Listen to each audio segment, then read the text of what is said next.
نحمده ونصلي على رسوله الكريم أما بعد أعوذ بالله من الشيطان الرجيم بسم الله الرحمن الرحيم الذين آمنوا تطمئن قلوبهم بذكر الله ألا بذكر الله تطمئن القلوب إنما المؤمنون الذين إذا ذكر الله وجلت قلوبهم وإذا تليت عليهم آياته زادتهم إيمانا وعلى ربهم يتوكلون رب اشرح لي صدري ويسر لي أمري واحلل عقدة من لساني يفقهوا قولي واجعل لي وزيرا من أهلي. حضرات گرامی، اس کو پہلے نفس کے متعلق تزکیہ نفس کے متعلق کئی بیانات گزر چکے. نفس دے حالتاں، نفس دیاں قسماں، نفس دیاں برائیاں، نفس دی اچھائیاں، اس سب چیزاں بیان ہو چکی ہیں. تو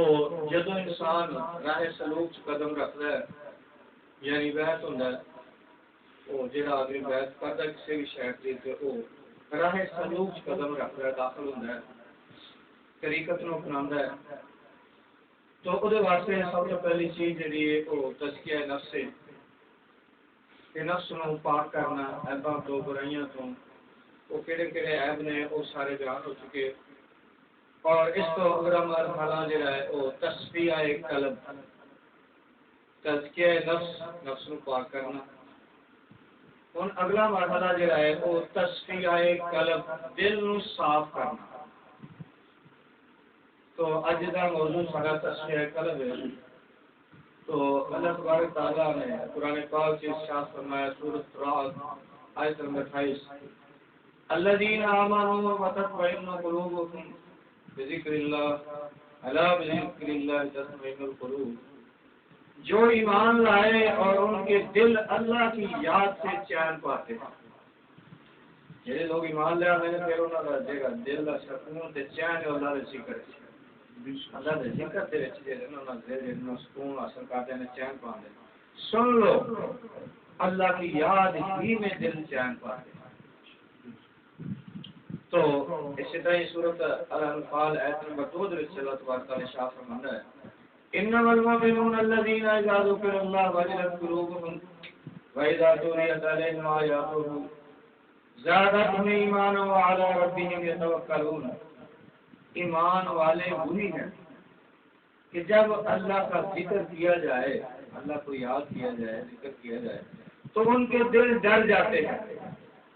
اور جب ان پر اس کی آیات کی تلاوت کی جاتی ہے تو ان کے ایمان میں اضافہ ہو جاتا ہے، اور وہ اپنے رب پر ہی بھروسہ کرتا ہے.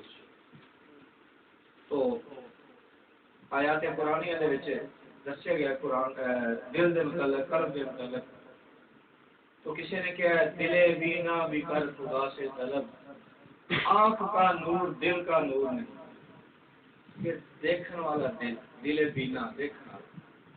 ایک ہوتا ہے نابینا تو دیکھ نہیں سکتا بندہ، نابینا نہ کہیں. ایک اچھی بینے اچھی دیکھنے والے سانو اللہ تعالیٰ نے دیتی ہیں دیکھنے واسطے، الحمدللہ شکر ادا کرنا چاہیے.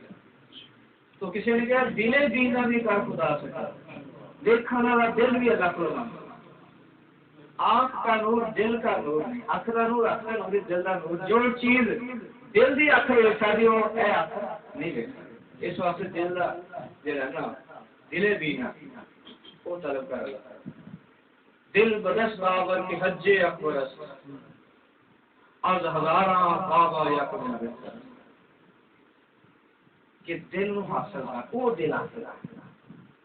دل بینا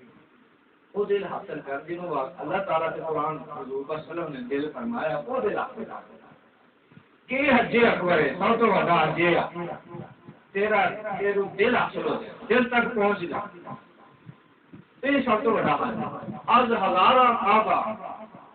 یک دل بہتر، ہزار کعبے والوں دل بہتر. جی اللہ تعالیٰ کا مشاہدہ کرتا ہے وہ ہزارہ کعبے کا، کیونکہ کعبہ گزرگاہ خلیل آذر است، دل گزرگاہ جلیل اکبر است. کعبہ جیڑا ہے اینو تے حضرت خلیل اللہ علیہ السلام نے تعمیر کیتا تے دل یہ اللہ تعالیٰ دی گزرگاہ تو بزرگ فرماتے ہیں اس تو پہلے حدیث شریف حضور صلی اللہ علیہ وسلم نے فرمایا طواف کر کے تھوڑے آگے جا کے واپس چہرہ مبارک موڑ کے کھڑے ہوئے کعبے کر کے کعبے کو مخاطب کر کے فرمایا اے کعبہ تو اللہ کا گھر ہے تیری بڑی عظمت شان ہے تو بہت حرمت والا ہے میری تعظیم تیرا احترام بہت زیادہ ہے لیکن میرا مومن تیرے تو کھانا کعبہ او دے طرف کیوں چکیا جاتا ہے اس واسطے کہ او دے تے ایک تجلی پیندی ہے سال ویسے تے ہر وقت تجلی آپ کا ضرور رہندا او جڑے غیر نوں پتہ ہوتے کیا نظارہ ہوندا ہے تو ایک وہ تجلیات مختلف تجلیات ہیں ایک تجلی ہے ایسی سال سے ایک دفعہ پہ ایک دفتر صاحب اپنی کتاب کا شمار فرماتے ہیں کہ کعبہ او تے ایک تجلی سال سے پہندی ہے اس تجلی کی یہ خاصیت ہے کہ زبردستی لوگوں نے اپنی طرف چکا دی وہ تجلی چھپاور ایک خاصیت ہوتی ہے ایک خاص ایسی تجلی ہے جی خانہ کعبہ میں پہندی ہے سال سے ایک مرتبہ کہ وہ تجلی زبردستی لوگوں نے چکا دی ہے اپنی طرف تو فرمایا کہ محمد جو ہے ولی اللہ جڑا ہے وہ دل کے 360 تجلیاں رات وچ کرنے وہ بڑے جڑی تجلی خانے کو سال چ کرਦੀ محمد کا دل ایسی چیز ہے کہ وہ 360 تجلیاں شبانہ روز دوسرے گھنٹے نہیں سی ہوندے 24 گھنٹے نمازتے شبانہ روز یعنی رات دن تو وہ 24 گھنٹے ہوئے 24 گھنٹے وچ 360 تجلیاں پہندیاں نے تو اس واسطے اللہ فرمایا کہ دل گزرگاہ جلیل ہے تو پہلا بیان ہے انسان جدو تزکیہ نفس کرتا ہے اور او دے واسطے بڑی کوشش کرتا ہے تزکیہ غلط کرتا ہے اور اللہ تعالیٰ نے انسان و ساری مخلوقات کے وچوں اشرف المخلوقات بنایا فضیلت عطا فرمائی او دی وجہ کہ معرفت الہی یعنی اللہ دی پہچان اللہ دی معرفت حاصل کرنے دی صلاحیت وہ اندر پیدا ہوگی کس طرح نفس کو پاک کرے گا جس میں تزکیہ نفس کرے گا اپنے ایتوں بریاں خصلتاں اپنے اندر کر دے گا ختم کر دے گا